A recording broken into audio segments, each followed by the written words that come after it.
sebuah tonggak sejarah perfilman nasional lahir ketika kisah kepahlawanan masa lalu bertemu kecanggihan teknologi masa depan. Diponegoro Hero, film pertama di Indonesia yang menggunakan AI sebagai bagian integral dari proses kreatif dan produksinya.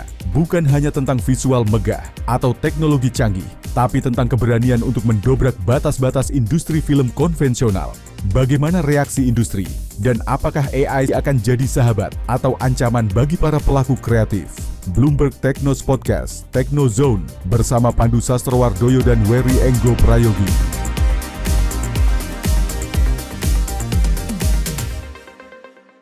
Welcome to Bloomberg Technos Podcast, Technozone. Nama saya Pandu Sastrowardoyo. Kita berbicara mengenai AI dalam bidang kreativitas, tentunya sekarang menjadi sangat-sangat seru. Banyak sekali yang membuat meme dengan bantuan AI, video-video pendek yang seru-seru, yang viral tiba-tiba di mana-mana. Tapi bagaimana efeknya terhadap yang bisa dibilang perfilman serius? Apakah yang akan terjadi dengan industri perfilman kita? Apakah ini menjadi potensi atau menjadi sesuatu yang harus ditakuti? Hari ini bersama saya ada produser film Diponegoro Hero, King Bagus. Yeah. Selamat datang, Mas. Selamat siang, sore, malam. Selanjutnya juga ada co-founder dan CTO dari YouSky, teman saya, Mas Isbel. Ya, halo Bapak Pandu. Halo Mas Bayu. Okay. Kami hari ini juga ada co-host kami, Wery Prayogi. Dan mungkin selanjutnya kita langsung ke pertanyaan pertama nih gitu. Jadi dari yang seru aja nih, misal AI ini kan medium baru, cara membuat baru, sebuah tools baru. Apakah ini membuat kita jadi lebih kreatif atau bagaimana, Mas? Adakah cara untuk bercerita dengan ritme yang berbeda dengan bantuan AI? Mungkin kita mulai dari produser filmnya dulu nih. Iya. Jadi ketika memasuki era AI dengan dimulai itu 2002 itu pecahnya ChatGPT, kemudian membuka mata manusia bahwa banyak akses pekerjaan yang bisa dikerjakan dengan mudah dengan tools itu. Kemudian masuk ke fase 2025 akhir April apa Mei ya, VO3 muncul, makin mudah lagi untuk audio visual. Itu benar-benar shaking dunia bahwa sadar AI ini benar-benar bisa memberikan solve, tapi tadi diutarakan sama Pandu bisa juga ancaman. Nah, kalau dari sisi pelaku yang memanfaatkan tools ini, sebenarnya dia mempermudah pekerjaannya. Misal tugas kuliah atau bikin video pendek. Nah, yang menurut kami sebagai pelaku industri kreatif, justru AI ini tidak akan bisa dimanfaatkan kalau dia tidak menggunakan pikiran logic thinkingnya yang bagus. Oke. Gitu. Jadi ini tidak cukup hanya dengan prompting AI terus tiba-tiba jadi gitu dan kayaknya gampang gitu seperti itu. Harus genit. Pikirannya harus liar, genit, bahkan kalau bahasa itu beyond imagination ya. Jadi memang harus, malah yang absurd-absurd itu dia suka. Karena sifatnya AI itu mirip yang dilakukan oleh yang pelopor AI ini sebenarnya kalau mesin pencari namanya Google. Google itu suka kata baru. Kata baru. Sama. Ketika muncul prompt model ChatGPT ini, dia suka sesuatu yang baru. Karena di mesin learning dia akan cari tahu. Oke. Suatu saat dia akan memutuskan. Aku ingin membahas sedikit mengenai yang sekarang sudah dibuat gitu. Jadi kalau istilahnya kalau dari teorinya kan memang ini sesuatu yang bisa diprompt oleh semua orang dan lain-lain. Tapi kalau secara faktanya gitu sebagai pembuat film, sebagai sineas gitu, baru buat film Diponegoro Hero ini kan gitu. Dan itu bagian mananya yang manusia, bagian mana yang AI sih secara praktis ya? Aku pengen tahu. Baik, jadi kembali lagi adalah dia harus mengambil sudut pandang seorang sutradara, produser. Berarti ketika dia mengetik prompt itu, perintahlah si ChatGPT dan kawan-kawan itu, AI tools itu yang kita mau. Benar-benar, jadi harus detail sampai kalau di HP itu satu layar tuh kalau perlu kita nge-prompt itu. Ini sedetail lampu yang di sana, saya pengen backgroundnya adalah di Nuka Molas, kemudian di bawahnya ada kapal boat, di bawahnya lagi ada orang lagi mancing, apa segala. Detail, harus detail. Gak bisa hanya general. Gak suka AI. Apakah itu berarti artnya juga harus ada di situ dari manusianya? Iya. Makanya biasanya orang kuat di pelaku industri kreatif ketika masuk ke dunia prom, dia akan sangat bisa, wah ini kayak dream come true ya, impian gue masa kecil bisa gue realisasikan di sini. Apa yang nggak bisa film bikin di sana, bisa bikin di sini. Seperti itu. Jadi memang kita kan waktu kecil itu liar. Ketika masuk sekolah, masuk jenjang paling rendah aja pendidikan TK, udah mulai dikirikan otak kita. Padahal waktu lahir itu kita adalah otak kanan. Otak kanan itu adalah otak yang istilahnya kalau tanpa batas. Meningkatkan kreativitas dengan bantuan si tools exocortex ini yang ada di luar kita, si AI ini yang membantu kita. Gitu. Makanya AI ini adalah senjata buat si pemikir absurd yang aneh-aneh itu bisa direalisasikan dengan AI. Gitu. Tapi bagaimana kita bicara soal penerimaan ya? Hari ini sudah sejauh apa secara visual, secara umum ya? Sebuah video yang di-create sama AI itu dapat diterima sama publik dalam konteks film yang dibuat ataupun dalam kasus film-film pendek misalnya. Baik, memang dunia ini kan kalau dunia secara utuh itu pemerintah global itu tidak bisa menolak tidak bisa meregulasi menutup perkembangan teknologi. Akan selalu terbuka. Tinggal nanti diatur dengan undang-undang. Tapi perkembangan teknologi itu nggak bisa ditahan. Ini persis kayak ya perpindahan nanti kalau kami melihat itu adalah kayak dulu kita mau beli baju mungkin ke sini di ITC Kuningan gitu kan.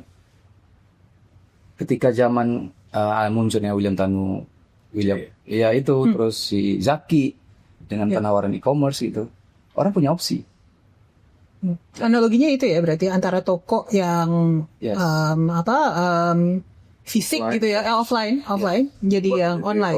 Ya. Nah, Modelnya mirip. bisnis yang status quo kan sudah pertama dia berat-berat semua tuh. Mau bikin film biaya berat, tim banyak, Betul. waktu yang ditempuh panjang. Iya, besar. Biaya minimal itu bikin film itu setahun idealnya sampai dia tayang, nunggu jadwal tayang. Tiba-tiba datang dengan sebuah teknologi yang VO3, anak kacang goreng bisa bikin gitu loh, dengan modal liarnya saja gitu. Dengan dia berguru ke YouTube, lihat sebentar, lihat orang di KOL ngomong tentang how to AI tools, bisa bikin, bahkan bisa balap yang ngajarin mereka. Kalau dulu sutradara yang status quo tadi saya bilang galak dan orang nurut. Kenapa? Ilmunya di dia.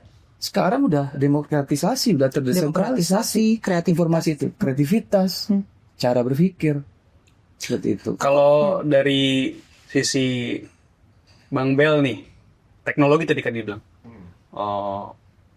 dan proses kreatif itu jauh lebih penting berbasiskan berpikir kreatif dibandingkan logic technical. Kita mau bicara soal itu.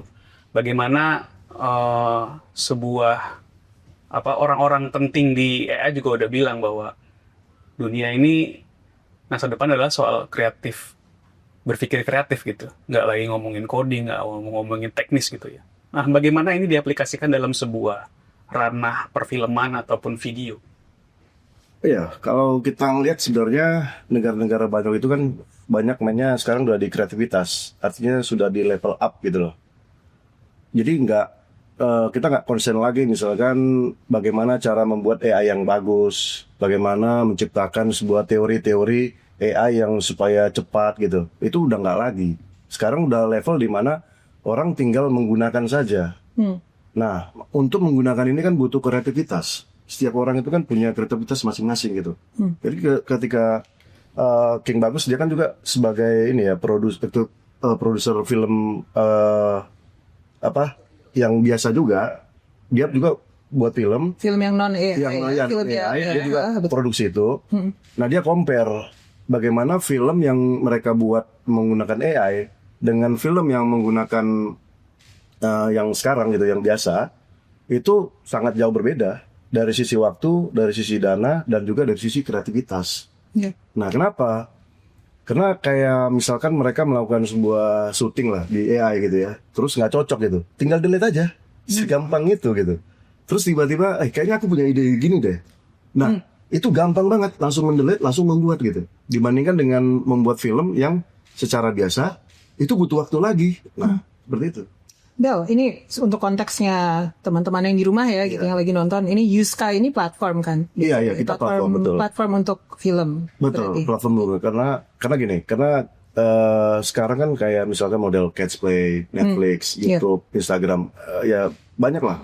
Pay-per-view, kalau cash play pay-per-view kan. Pay-per-view, ya, betul. Tapi kan kita lihat bahwa mereka masih belum menerima yang namanya kreativitas di AI. Even kayak YouTube sendiri sudah mengumumkan bahwa monetizing kreativitas yang menggunakan AI mereka nggak mau kasih gitu. Iya, Nah, itu baru-baru ini tuh. Iya itu. Nah justru tempat kita para kreativitas ini kemana gitu loh. Sementara kan mereka untuk membeli atau subscribe dari tools-tools teknologi AI ini kan lumayan mahal ya. Mungkin bisa 4 juta setahun gitu. Jadi ini lumayan mahal. Artinya mereka keluarkan cost. Nah sekarang mereka punya kreativitas. Lalu toolsnya mahal. Lalu ketika mereka sudah jadi nih kreativitasnya, kemana mau dibuang? Niche-nya di situ berarti ya. Iya, Jadi ini niche-nya di situ.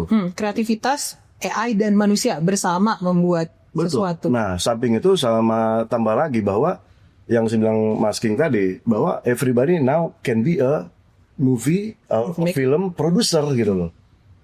Dan ya ketemu benar. Misalkan kayak sekarang itu banyak saudara-saudara kayak merasa sombong bahwa hanya gua yang bisa menciptakan sebuah film. Kita nggak tahu loh kru-krunya itu bisa menciptakan film. Tapi kan dengan kondisi mereka sebagai kru, mereka nggak punya tools, mereka nggak punya pemikiran-pemikiran yang bisa menjadikan itu gitu. Tapi secara nalar, secara kreativitas mungkin mereka bisa gitu. Nah justru disinilah mereka tempatnya. Bagaimana dengan AI, ya kan? Dengan tools AI, mereka itu bisa membuat film yang semaunya mereka gitu. Oke, modelnya tapi ini berarti kalau misalnya mau nonton harus beli filmnya di.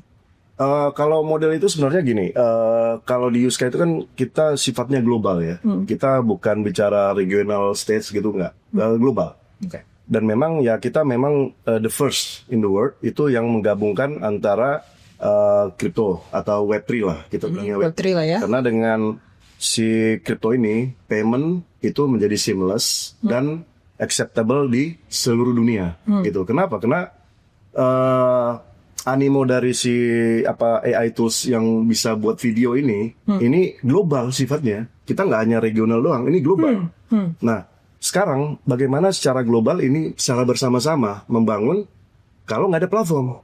Jadi Nah, maksudnya kayak misalnya nih di Indonesia, di Jakarta gitu nih sekarang ada anak gitu punya ide dia mau bikin sebuah film, dia bisa munculkan di platformmu, terus itu muncul di seluruh dunia gitu. Betul, itu sama kayak Netflix dan YouTube dan lain-lain gitu. Akses pasar global gitu. Aksesnya pasar global. Cuman kan masalahnya kan payment kan. Nah payment kemudian censorship juga. Nah setiap negara itu pasti ada beda-beda censorship. Nah kalau di Web3 itu open semua gitu. Aku sebenarnya jadi kepikiran satu hal, dan ini untuk teman-teman, untuk King sama Isbel ya. Ada pushback nggak sih dari industri perfilman yang sekarang gitu? Ini kan udah banyak yang udah entrenched, established lah gitu, IMDb gitu lah segala soalnya. macam. Ada pushback nggak selama ini gitu? Coba dari yang gimana nih Mas? Ada kritik ya minimal dari aspek teknisnya. Ini AI banget nih gitu. Harusnya kan bisa dibuat lebih real gitu. Mungkin kita bisa bicara soal timeline sebuah prom AI video yang kemungkinan mungkin hari ini dibilang seperti itu, tapi di masa depan mungkin. Saya suka bahas itu timeline. Jadi AI ini akan menemukan timeline. Kalau orang prediksi mungkin timeline ini ketemu, humanity-nya ketemu, persisnya itu ketemu. Orang mungkin prediksi 10 tahun lagi. AI bisa percepat, bisa 2027, 2028. Kalau kita ketik di Desember 2035 baru akan banyak film AI dan mungkin ada bioskop AI. Tapi lihat kondisi sekarang mungkin 2027 bisa jadi sebuah ladang bisnis baru kalau buat para pebisnis untuk bikin bioskop AI kan. Seperti itu. Mungkin bentuknya stall kecil dulu. Seperti itu. Oke, tapi berarti ini bukan ngomong soal pushback ya, tapi mengenai tradisional filmmaking juga bisa mempergunakan alat-alat AI untuk mempercepat produksinya gitu maksudnya Mas? Yes. Gini, 20 top grossing film di dunia yang menghasilkan pendapatan billion dollar itu mostly mereka menggunakan CGI. Ya. Mostly itu. Yes. Dan ini top 20 grossing loh. Yang duitnya paling banyak nih filmnya. Laku. Nah, dan biayanya besar. Biayanya besar. Dan sekarang dengan model AI ini semua cut cost. ini semua cut cost. Tentunya, ya. Iya. Jadi lebih cepat juga produksinya, Lebih cepat murah. production, kemudian biayanya lebih murah. Ya balik lagi bahwa sebuah teknologi akan mendisrupt kan. Tapi ya itu dia. Tapi kalau ada disrupsi seperti itu kan biasanya kayak pekerja-pekerja yang sekarang skillnya tidak sesuai atau skillsnya justru udah nggak dibutuhkan lagi gitu. Oke. Itu pasti ada pushback dong, Mas. Peralihan profesi dong, iya kan? Ya, Gimana? jadi gini, setiap kemunculan sebuah teknologi besar yang mendisrupsi akan menciptakan profesi baru juga jumlah yang besar. Itu udah clear kita. Misalnya muncul TikTok, akhirnya ada afiliator, ada konten kreator, ada penjual toko, segala macam. Pasti menimbulkan. Tinggal teman-teman ini dapat hidayah aja nggak? Hidayah ya, oke. Gimana caranya dapat hidayah? Coba. Kita nggak usah jauh-jauh loh, Pak. Iya. Blockchain. Blockchain baru berapa? Tahun. Kapan muncul kan? 2018 dan itu nggak semua orang tahu kan? Iya. Lu tahu berapa sekarang kan marketnya? Udah hampir 4 triliun dolar 2000, secara market. Ya, Tapi lu tahu berapa banyak teknologi dan juga orang-orang yang bekerja di sana? Baru kan? banyak ya, banyak reskilling, upskilling sama reskilling kan ya. Itu Bahkan orang yang tadi tidak tahu misalkan programming crypto, mereka tahu dengan cara belajar kan? Iya. Dan semua open source kan? Begitu juga dengan AI. Ini memberikan kesempatan yang sama, egaliter, nggak ada bos, Iya. ya kan? Nggak ada hierarki. Gua terjun 12 jam di sini menuju profesional. Kalau kita tuh ada bahasa profesional 10.000 jam terbang. Apabila tekuni ini nggak usah sampai 4-5 tahun gitu, hanya cukup 1 tahun, pasti akan jadi expert untuk promnya. Udah pasti udah taruh kuping di meja saya berani. Karena apa? Tinggal dia dapat hidayah apa enggak mau berpindah. Oke. Dia mau pivot nggak profesinya gitu loh. Saya ada satu pertanyaan dan ini berhubungan sama perbandingan dengan blockchain itu tadi. Blockchain itu memang gitu kalau misalnya orang Indonesia gitu dia belajar blockchain, belajar kripto, dia bisa gitu benar-benar tanpa peduli sama siapa-siapa juga dia bisa langsung secara egaliter launching coin sendiri, bikin blockchain sendiri segala macam juga bisa.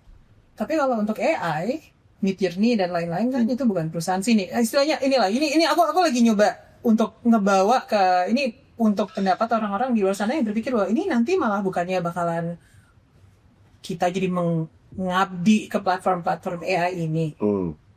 Ya kalau King Bagus sebagai produser film biasa, dia udah bilang, gue udah mencat hampir 100 orang Bel untuk menghasilkan sebuah film, Oke. kan gitu. Dengan menggunakan AI, dia bilang sama saya, kita hanya butuh 2 orang untuk menghasilkan film berdurasi 30 menit dan temponya hanya 1 bulan ya. 1 bulan untuk pengerjaannya. Dan kamu tadi udah lihat kan hasilnya seperti apa kan? Bagus. Lumayan kan? Nah, artinya kita nggak bicara tentang apakah film ini dibuat dengan siapa, biaya berapa, kan kita nggak bicara itu. Sekarang bagaimana delivery-nya? Apakah delivery dari sebuah movie ini atau film berbasis AI ini mampu nggak diterima oleh masyarakat? Nah, jadi ada sebuah istilah begini di via AI ini, disutradarai oleh AI. Makanya King Bagus bukan sutradara, disutradarai oleh AI. Kenapa? Bukan saya saudara. Bukan. Saya hanya Karena storytellernya itu semua by AI. Even kita ngobrol gini, ini semua create by AI. Tinggal bagaimana kita nge-prompt-nya supaya apa yang kita bicarakan itu nyambung. Kalau kayak gitu intellectual property-nya gimana, Mas? AI yang Oke. Mungkin itu agak sedikit lumayan panjang kalau Yuska bicara itu. IP, ya. Nah, karena kita di Yuska juga justru menjembatani hal itu. Karena movie ini kan kalau bisa dibilang sebenarnya aset kan. Asal aset. Nah, di kripto kamu tahu sendiri lah bahwa aset itu kan udah kita buat dalam NFT kan. Which is sebuah aset itu punya nilai.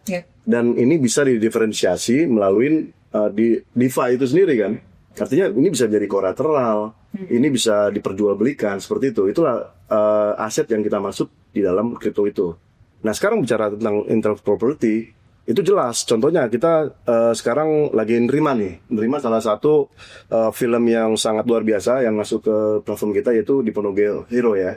Nah, kita pertama nanya ke mereka, apakah film ini sudah mendapatkan persetujuan nih dari pemilik IP-nya, yaitu Diponegoro Hero itu kan gitu. Keluarganya Diponegoro berarti ya? Ya kita nggak tahu. Nah, dia jelasin bahwa ya kita sudah mendapatkan izin gitu. Akhirnya ya dari situ kita lihat dari sisi secara legalitas mereka sudah punya gitu. Walaupun saya nggak tahu nih apakah legalitas ini berasal dari pemerintah ataupun dari swasta atau keluarga atau pribadi.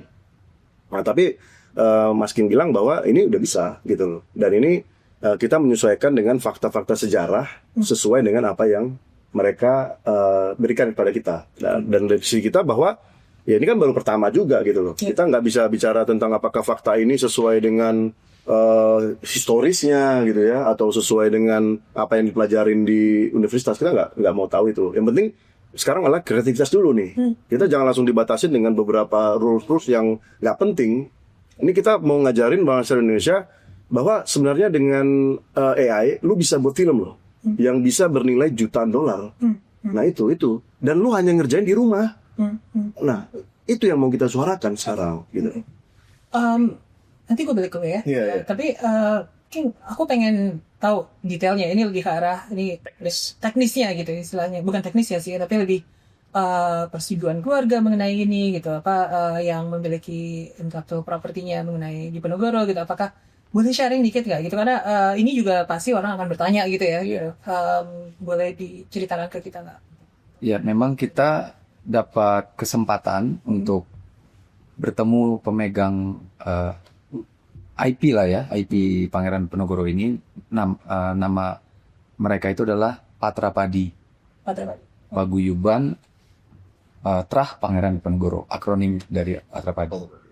Nah, saya menyambangi mereka ke Jogja, menceritakan visi misi kita, mumpung luar biasa nih tahun ini. Jadi tahun ini adalah 200 tahunnya Perang Jawa. 1825 sampai 1830. Jadi perang Diponegoro itu di 1825. Dengan alasan sederhana sebenarnya gara-gara si company ini membongkar makam leluhurnya untuk kepentingan dibuat jalan ataupun rel kereta api. Iya, begitu. Marah, nggak terima, akhirnya terjadilah perang itu. Nah, mungkin company menganggap ini kayak hal remeh aja. Apa yang terjadi? Perang Diponegoro adalah perang terbesar di Nusantara, salah satunya. Dan menginisiasi juga buat perang-perang lain. Yang menghabiskan banyak uang Belanda waktu itu. Belanda itu rungkat 5 tahun itu. VOC ya, VOC. Nyaris bang. VOC. Ya. Makanya setelah itu ada tanam paksa untuk mengembalikan modal dan akibat perang itu. Nah, jadi begitu mendengar cerita dari Patra Padi ini, kayak dalam tanda kutip amarah saya sebagai NKRI banget gitu kan.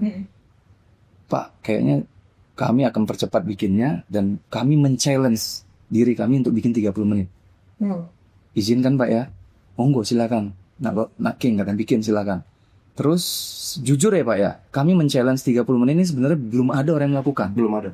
Yang Karena di AI itu sendiri sebelum Diponegoro ada, itu hanya 5 menit. 5 menit dan kita udah ada 30 video, semuanya 5 menit. Tapi begitu mereka menyampaikan Diponegoro itu, saya terkagum-kagum gitu loh. Kok bisa sampai ada dialog gitu ya. Yang biasanya film-film AI itu hanya kayak semacam narasi aja gitu, narasi bercerita gitu. Tapi mereka membuat kayak ada dialog. Ini suatu hal yang luar biasa yang belum pernah dibuat oleh dunia gitu. Nah ini yang saya salut sih, mungkin gara-gara marah kali ya. Iya, sebelumnya basicnya 2022 itu rasa saya terhadap negara ini luar biasa. Jadi saya bikin dulu namanya Belga X, Bela Negara Experience. Nah di bawah itu ada turun sejarah-sejarah perang. Karena saya itu gelisah. Anak-anak sekarang tuh main game itu ya game-game luar gitu. Padahal tinggal dititipkan aja rohnya Indonesia itu di situ. Gitu. Nah dulu pengen bikin itu Battle Nusantara, turunan dari Belga X itu tadi, Bela Negara Experience. Nah ketika saya lihat AI ini adalah bisa menjembatani tren CGI yang bisa mendapatkan masif sambutan, itu kan penontonnya besar kayak Avatar ya. Terus tapi modalnya bisa low. Nah kami lah berjibaku dari semenjak sign itu Juni itu dengan Patra Padi, pulang agak gemeter kan, nekat juga nih ya gitu loh. Nah so far sekarang kita udah hampir 25 menit, tinggal 5 menit lagi. Ternyata, makanya saya bilang tadi, hidayah datang tuh, kesempatan tuh ada jalan itu. Jadi memang harus nekat gitu loh, keputusan terus diambil. Nah untuk memutuskan itu dipakai otak kanan, nggak bisa pakai otak kiri, nekatnya itu. Iya, spontanitas, keberanian itu di otak kanan. Ini jadi akan munculnya exclusively di Uskai atau di tempat lain juga akan? Harapannya kita itu kan akan ada nobar dengan para teman-teman influencer. Nah itu di minggu depan. Oh ini yang udah selesai 30 menit ini. Terus harapannya mudah-mudahan kreativitas kami gitu loh dan menginisiasi teman-teman lain yang mewakili mungkin AI kreator, AI filmmaker mudah-mudahan kita bisa difasilitasi untuk bisa ditayangkan di bioskop. I see. Itu. Bakalan jadi yang pertama ya AI generated movies yang muncul di bioskop Indonesia. Iya. Tapi kita nggak tahu ya apakah ada menjadi tantangan tersendiri gitu ya. Karena balik lagi kan namanya juga pilihan film kan kita ya sebenarnya nggak usah terlalu dipaksa kan. Iya. Ada film animasi ya kan, ada film ya apa yang model-model kartun-kartun gitu yang giblau gitu apa macem lah gitu ya. Artinya kan pilihan-pilihan film itu kan banyak ya. Iya. Nah sekarang salah satu hal datang yang baru nih, film AI. Nah, bagaimana nih penerimaan dari sinias, dari bioskop gitu? Sempat ada dialog nggak dengan sinias-sinias yang tradisional istilahnya untuk hal ini? Jadi untuk maksud Sama gua mungkin ya, sama IP-IP besar ya.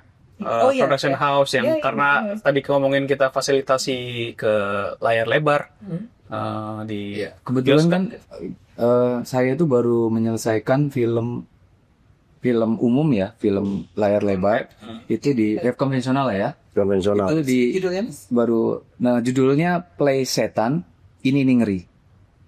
Ini film komedi horor dan lucu banget Pernah lihat kayaknya? gitu. Play Setan Ini Nih Ngeri.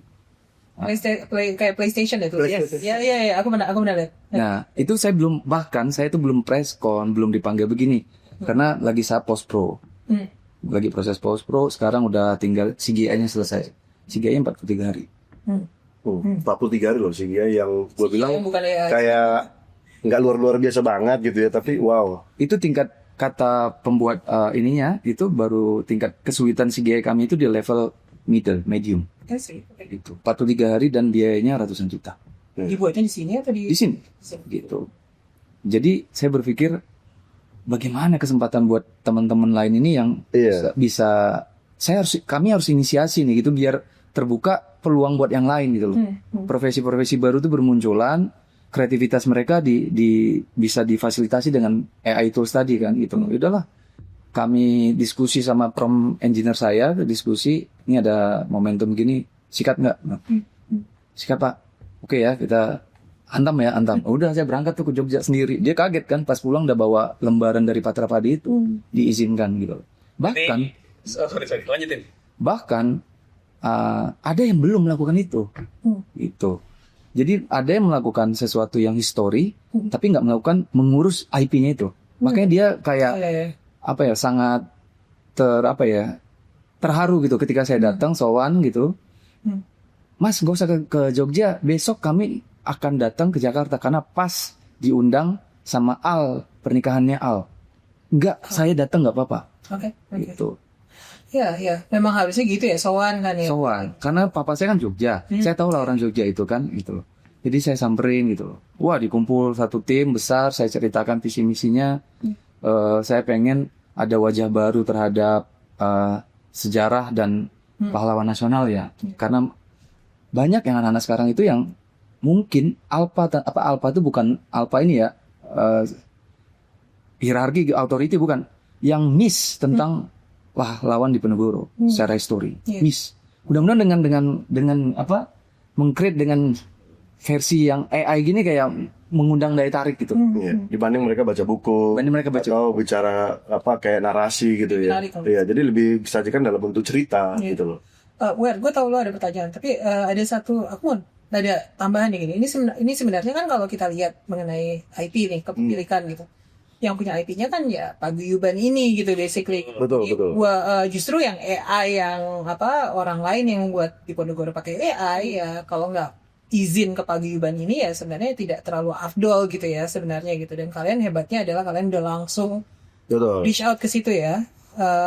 Untuk dapat properti intelektualnya ya berarti ya, mengamankan itu dulu. Tapi gini Pan, mungkin yang dilakukan Mas Bagus ini adalah suatu tahapan yang masih secara timur ya. Tapi bagaimana kalau misalkan IP ini diproduksi oleh orang Amerika, Nah ini orang Rusia, ini pertanyaan ya kan? nih. Ini, orang Cina misalkan, ya. ya kan? Ini sekarang ini Nah, platform ini sudah dibuat oleh di luar gitu Iya, justru itulah keuntungan apa yang dilakukan oleh YouSky. We are not just only movie platform. Kita tuh mengembangkan 4 pilar, tapi 4 pilar ini salah satunya itu tadi, yang IP tadi.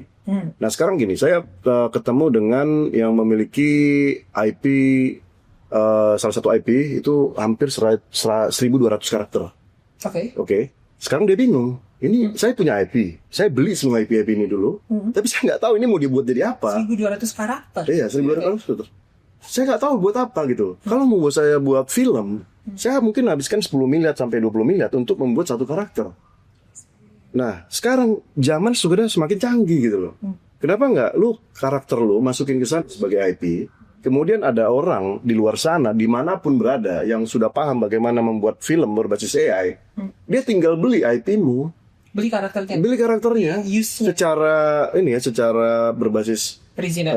kripto lah. Kripto. Oh, Ya kan? oke. Ya, berbasis kripto udah pasti karena di sana ada smart kontraknya ya kan, dari sisi penggunaannya berapa lama, dari sisi pembayarannya sendiri, dan ini kan interlintas negara gitu loh. Iya, oke. Dan ini salah satu solusi. Jadi lu punya barang yang sebenarnya bagus tapi lu diamin gara-gara lu nggak punya modal untuk membangun IP ini menjadi hidup. Iya. Gitu loh. Ayolah buka mata gitu loh. Itulah tugas Yuska ya. Itulah tugasnya guys, bagaimana mengawinkan semua ini gitu loh. Kita bisa lihatlah sejarah-sejarah Indonesia banyak banget ya. Even dalam tanda kutip hantu-hantu kita itu IP properti loh. Kuntilanak nggak ada di Afrika, Iya, tapi IP-nya siapa? pocong ada nggak di Rusia? Nggak ada. Ini IP kita. Tapi kan nggak ada juga yang klaim siapa punya IP ini kan. Tapi itu kan IP-nya kita gitu loh. Kenapa nggak IP ini? Batik kemarin ya bang, saya antara batiknya Malaysia sama batiknya Nah Indonesia. itu kita batik Bagus, udah lah, nggak usah kita bahas. Ya, oke, itu nggak. Kalau ini kan kita bicara tentang karakter ini loh, karakter yang bisa dihidupkan oleh movie kan gitu ya. Salah satunya kan hantu kan. Iya. Hantu Indonesia nih Mas Bagus juga buat. Iya, saya punya IP hantu. IP hantu. Bahkan saya riset, ini menarik. Gorontalo aja itu Saya punya Gorontalo. punya 22 hantu. Oke, Hanya Gorontalo. Coba tahu. nggak tahu. Gitu. Dulu sebenarnya gini, jadi Plesetan ini ngeri itu lahir dari game saya namanya Plesetan. IP-nya itu Plesetan. Oke. Nah, sebelum itu Plesetan itu saya namanya Ghosting. Ghosting pakai X. IP saya itu ada puluhan itu di hantu-hantu. Kita cari kayak model Pokemon Go based on location. Carilah hantu itu. Target saya dulu adalah membantu UMKM yang terdampak terhadap pandemi. Ditaruh lokasi rame, Biar band. kesana orang-orang. Jadi kembali ini lagi kan. Nah tapi balik lagi, Mimpi paling gampang untuk membuat suatu IP ini dikenal dengan film. Film. Coba kita lihat negara Jepang. Mereka punya apa? Doraemon. Mereka punya apa? Ultraman. Ya kan? Apalagi mereka punya? Senseiya mungkin. Atau One Piece mungkin. Banyak gitu loh. Itu dinikmati oleh Indonesia. Iya. Padahal Indonesia sendiri, kita punya banyak IP-IP yang iya lu bebas aja berkreasi. Gitu loh. Oke. Kenapa ini nggak kita lakukan? Karena itu tadi, kita punya keterbatasan Modal. dalam keterbatasan modal. Lah sekarang udah dibuka ya kan? Kita udah buka nih. Produksi udah murah sekarang. Oh iya, produksi Yes. udah murah. Katakanlah, let's say bangun di Ponorogo berapa? Habis berapa? Habis berapa? Ini yang saya cerita ya, Iya. Pandu sama Mas Wery ya. Jadi waktu saya Februari syuting itu saya memimpin 18 departemen, sekian 100 lebih kru di luar artis. Ketika saya Ini yang di Ponorogo atau yang Enggak, yang Plesetan, yang yang konvensional. konvensional. Iya. memimpin 18 departemen, 18 departemen. Iya. 100 kru. 100 lebih kru. Wow, oke. Yes. Oke. Termasuk aktornya itu. Enggak, Luar dari luar Wow, artis. Oke. Kemudian line produser saya bilang, Pak King, ini Pak King dalam sejarah saya 20 tahun pegang sebagai line producer dan pengalaman saya sebagai produser, artis Bapak terbanyak. Talentnya dalam sejarah hidup saya. Oke. Ini demi Tuhan saya nggak ngada-ngada. Dia bilang, oh gitu ya. Karena scene saya itu banyak. Ada di Nuka Molas, di Flores ya. Terus ada di kampus, ada di hutan Gunung Salak, segala macam. Idealisme saya gitu kan. Karena saya pengen production value ini tinggi. Iya. Dengan AI was product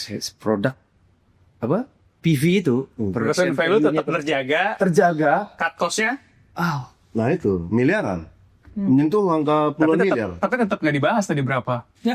Senator, Tadi mungkin dia nggak mau bahas itu kenapa? Karena Nanti jauh banget gitu loh. bisa dibayangkan, bisa Iya, bisa dibayangkan. dibayangkan. rusak semuanya. Jadi gara-gara kalau saya sebut. Coba bayangkan dengan model film yang itu tadi ya, model Plesetan yang lebih banyak kalau drama ya bro ya. Iya. Drama gitu. Horor komedi. Horor komedi itu menghabiskan dana hampir puluhan miliar. Enggak puluhan. 1 digit lah mas. Satu digit ya, Iya. 1 digit miliar gitu ya. Gimana dengan film-film kolosal? Mati. Kolosal mahal banget loh, dari sisi bajunya, Oke. Dari kudanya aja berapa? Kudanya. Belum lagi alat-alat perang. Belum lagi menampilkan misalkan kalau dia misalkan kita lagi bertempur sama VOC, panggil orang Belanda yang bisa bahasa Indonesia misalkan. Itu berapa lama gitu loh. Iya. Kita nggak punya waktu untuk di sana untuk menjelaskan kepada orang atau anak muda bahwa perjuangan Penegoro itu begini loh. Kita nggak butuh yang sebuah film yang sangat-sangat panjang diperbuat. Toh tujuannya untuk mengatakan ini loh gitu loh. Iya. Bahwa perang Jawa itu di mana orang Goalsnya Indonesia sama, tapi prosesnya kita tuh yang beda. berperang untuk mengalahkan penjajah gitu loh. Itu doang pesannya. Tapi harus membuat suatu hal yang panjang, whatever gitu loh. Buat apa? Mencari duit? Bukan. Ini sejarah ini bukan bicara tentang duit gitu loh. Ini bicara tentang bagaimana bangsa Indonesia ini ayo bangkit. Lah kita Berarti dulu, kita bisa- waktu zaman Majapahit, waktu zamannya Sriwijaya, Iya. Indonesia itu we are the number one. Sekarang kita nggak diakuin, Pak. Artinya sejarah atau secara spesifik kita bicara Pangeran Diponegoro adalah sebuah pintu awal memperkenalkan sebuah produksi dengan budget minimal Ya. dan bisa dilakukan oleh siapapun. Bisa. Artinya teman-teman ini yang sekarang ada mencoba untuk mengajak Iya, generasi muda khususnya anak-anak muda Indonesia. Karena untuk bisa merawat sejarah, kita bisa merawat IP, hantu-hantuan tadi kita bisa bicara bahkan karakter-karakter yang lain ya. membangkitkan kita ini ada 1.700 suku, Pak. Membangkitkan suku-suku mereka gitu loh. Sekarang udah pada habis. Orang malu dengan sukunya dia. Walaupun kita memang Indonesia ini memang berbangsa satu, berbahasa satu, ya kan. Tapi kita kan punya yang namanya mother of life kita gitu. Kita berasal dari siapa gitu. Kita punya suku sendiri. Ibu Pertiwi. Ibu Pertiwi sendiri. Gitu. Padahal kalau bicara sejarah Nusantara ya, Pandu sama Wery, Bel, 60% sejarah peradaban dunia itu sebenarnya ada Di kita Nusantara. 60%. Salah satu suku tertua di muka bumi itu di Nusantara. Gampang. Kok bisa Sangiran Trinil itu? Pithecanthropus erectus doboan. Oh iya. Iya kan? Iya, Itu iya, pertama, iya. Di sini. Iya, di sini. Iya. Javanese. Iya. Siapa yang membelokkan sejarah itu? Iya, iya. Flores. Floresiensis. Iya. Paling tuh. Siapa yang membelokkan sejarah itu? Nah itu Akhirnya saya berasumsi bahwa benar ada kata bijak yang bilang sejarah ditentukan oleh pemenang perang. Aku jadi sebenarnya aku mau diskusi soal itu juga. Jadi tentunya kita punya banyak sekali suku ya, dan kita juga nantinya kalau dengan adanya AI ini semuanya nih pada buat setiap daerah pada buat dengan sangat mudahnya membuat. Apakah ini malah jadi istilahnya jadi kayak fragmentasi? Ada media kan sekarang monolitik ya, satu gitu kan ya, semua orang pada nonton ya, insya Allah nonton Bloomberg gitu misalnya gitu. oh iya pasti dong. Sama yang Nomor one. lain. Mudah-mudahan dengan dentuman ini Nah, melirik. ini bahkan memecah itu nggak sih? Karena kan sekarang ini nanti media yang dikonsumsi rakyat itu bisa, oh saya orang Jawa, saya nontonnya yang Jawa, saya Jawa Gorontalo, saya nontonnya yang benar-benar khas. Ini adalah film mengenai Jawa dan Gorontalo gitu misalnya. Jadi film yang buat gue itu benar-benar cuma buat yang nonton cuma yang orang Jawa Gorontalo. Justru aja. ini bagus banget gitu loh. Karena setiap suku itu kan punya sifat, karakter yang berbeda-beda kan. Iya. Nah jadi contohnya nih gue ketemu sama orang yang gue gak kenal tapi orang Indonesia. Dan gue tahu oh ini kayaknya orang Jawa nih. Nah dengan begitu gue nonton film ada yang model-model Jawa tadi, gue tahu oh sifat Jawa begini ya. Nah saya memperlakukan itu dengan demikian gitu. Nggak semena-mena saya bawa, oh saya kan orang Batak kan. Ngomong pun keras ya kan, padahal laki saya Rinto kan gitu. Nah, tapi menurut dia, saya udah galak banget gitu kan. Nah, dia juga nonton, oh, orang Batak ternyata gitu ya, keras-keras tapi dia lembut. Nah, jadi kan di sini ada pertukaran budaya kan, melewat TV kan, lewat film kan. Ini yang harus kita manfaatkan gitu loh. Jangan sampai kita nebak-nebak, oh ini orang Madura nih, wah Madura begini-begini nih. Oh ini orang Sulawesi nih, wah pasti begini-begini. Stereotip kan orang. Itu loh. Iya, jadi- Nah, jadi justru inilah menyatukan berbangsa dan bernegara itu dengan film. Kita melihat, oh ini film yang diciptakan dari Sulawesi. Oh modelnya begini ya film itu ya. Perspektifnya begini ya. Jadi gue paham gitu. Ketika mereka ketemu dengan mereka, kita saling paham. Oh begini ya sifatnya. Begitu loh. Kalau kita balikin lagi ke konteks film yang tadi ya, Iya. film AI itu akan punya masanya sendiri nggak sih? Hari ini, kita bicara hari ini. Gimana? Gua Gini, film AI itu cepat atau lambat. Kalau zaman kita dulu tuh kayak Eptanas, siap nggak siap kumpul. Jadi Panas ya. Etanas. Sama coba Etanas ya. Etanas tuh nggak? SPMB. Oh. Jadi kalau kamu nggak ambil kesempatan sekarang sebagai AI filmmaker, nanti diambil sama orang lain yang lebih muda dari kamu. Jadi begitu dapat info dari kita mulai hari ini, lakukan aja. Karena AI itu udah nggak bisa dilawan. Kalau kita nyebutnya tsunami AI. Gitu. Tsunami AI. Iya. Hari ini Google meluncurkan produk baru, besok China Runway. kan beda baru tuh. Runway muncul besok. Iya, Ren. Update lagi yang Yang terbaru lagi.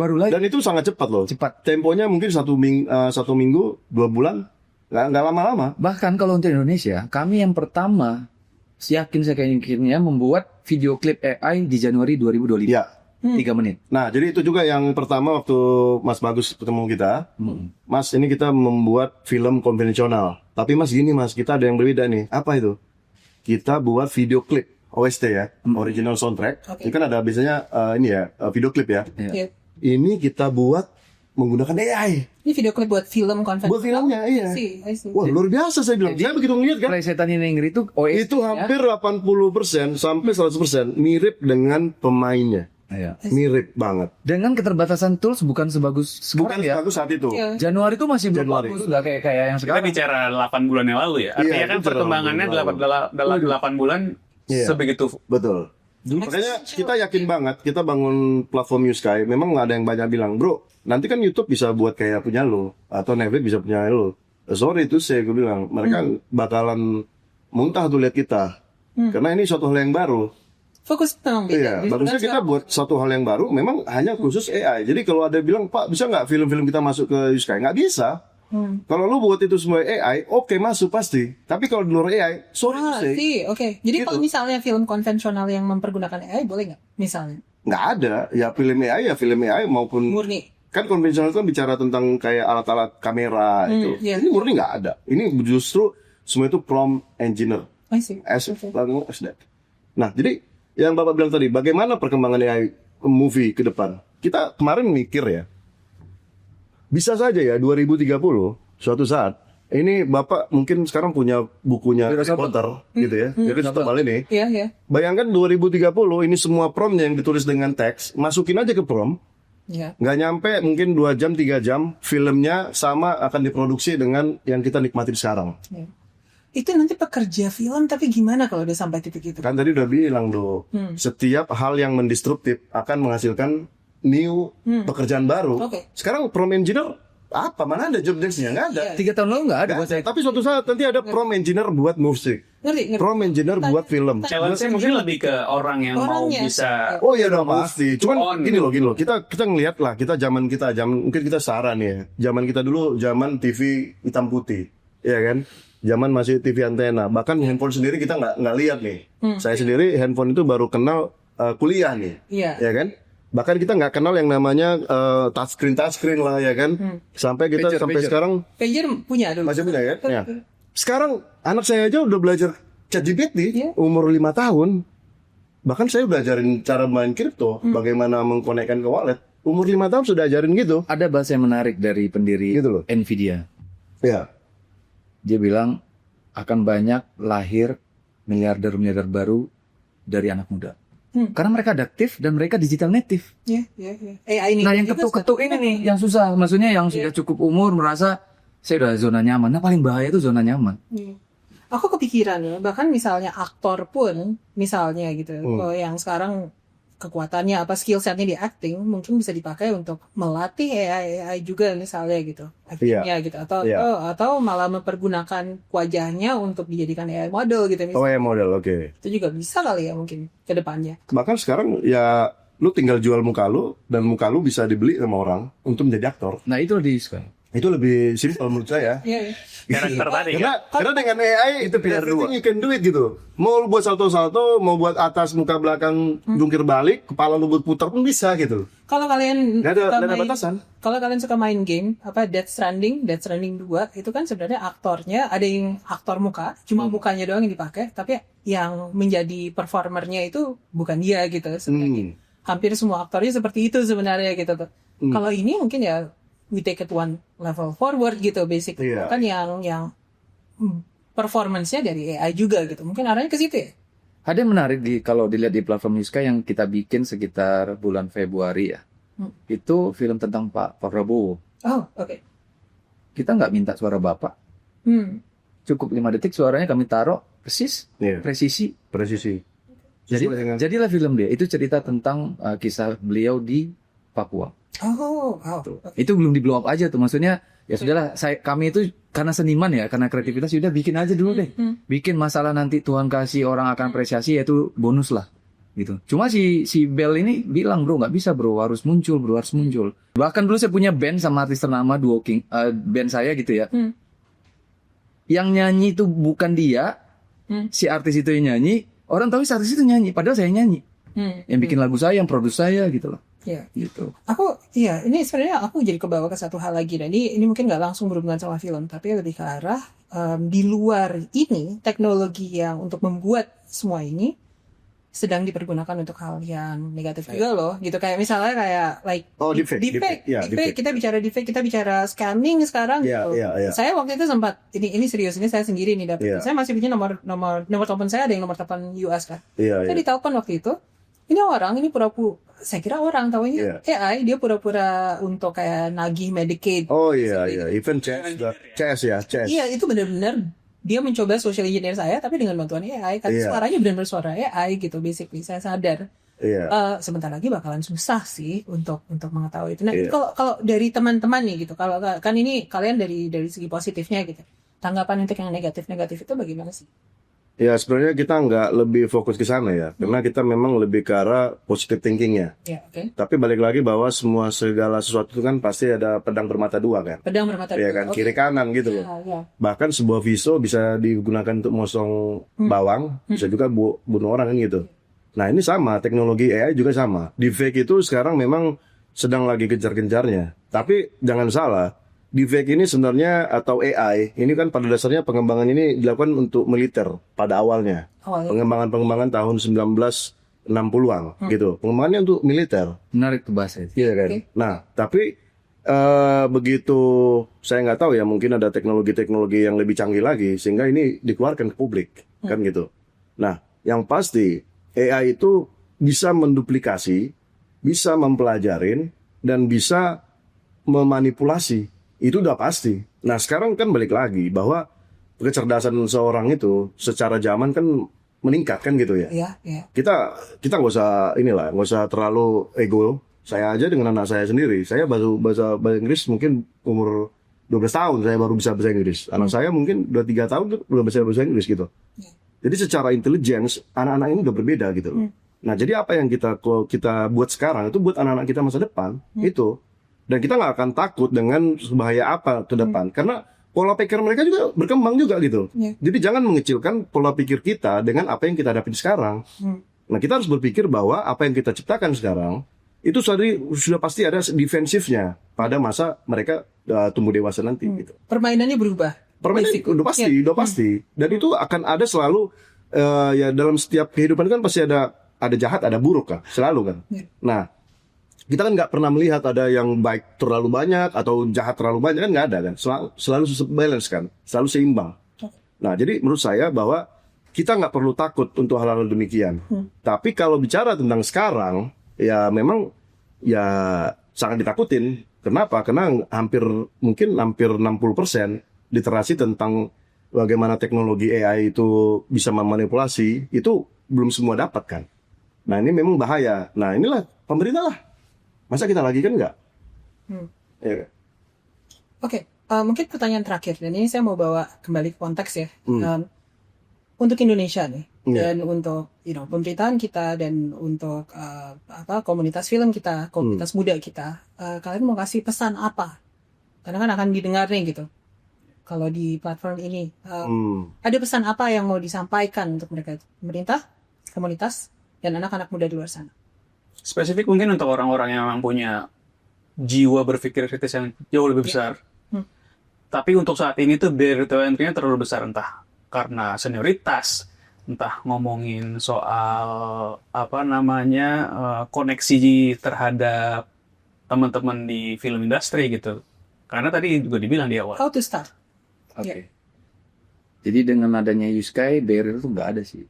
Biaya cost produksi kreativitas itu sangat rendah. Terus dilihat orang, ketika ada apresiasi, dia bisa dapat income misalnya. Tapi kalau menjawab untuk memotivasi, khususnya ya buat anak-anak sekarang tuh, kehadiran kita hari ini sangat relevan ya. Karena kita mau put RI ke 80 ya. Betul. Ya kan? Jadi sangat relevan dan relevan sekali dengan Diponegoro Hero. Jadi perang Jawa atau perang Diponegoro 1825 sampai 1830 hanya 5 tahun. Tapi setelah selesai perang itu membawa dampak besar terhadap proses untuk memerdekakan diri Indonesia. Kita muncullah Bung Tomo. Gara-gara itu terinisiasi. Muncullah si Singamangaraja dan lain-lain semua muncul. Karena bunyi kan. Ketika ternyata bisa melawan, ternyata bisa bisa rungkat. melawan, betul. Rungkat ya company ya. Ternyata kalau ini bisa kalah ya. Jadi itu menginisiasi. Nah, mudah-mudahan dengan kehadiran Diponegoro ini memberi wajah baru. Oh, ternyata wajah pahlawan itu bisa pop ya. Nonton sejarah bisa seasik ini ya gitu loh. Maksud bisa begini loh. Seperti itu. Jadi mudah-mudahan dengan kehadiran Diponegoro Hero ini adalah muncul sineas-sineas berbasis AI yang low cost, tidak dibatasi oleh uang, ruang, tempat, waktu dan SDM. Cukup satu udah bisa bikin cerita yang menurut versi dia. Karena akan melahirkan IP tadi lagi. Karena dengan dia menceritakan mimpinya dia yang aneh-aneh itu gitu, dia bisa tuangkan dalam bentuk karya yang bagus, jadilah IP itu nanti. Tidak memonopoli industri.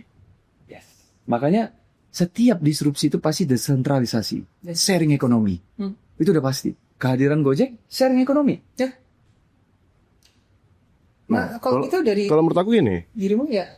dulu waktu gue tuh punya mimpi, gimana gue mau buat film perang Indonesia, salah satu pahlawan, tapi bisa menyatarai grafik dari Game of Thrones misalkan, atau menyatarain Lord of the Rings, Bahkan ya kan bagus, gitu, Bos. Hah? Bahkan lebih bagus. Bahkan lebih bagus misalkan.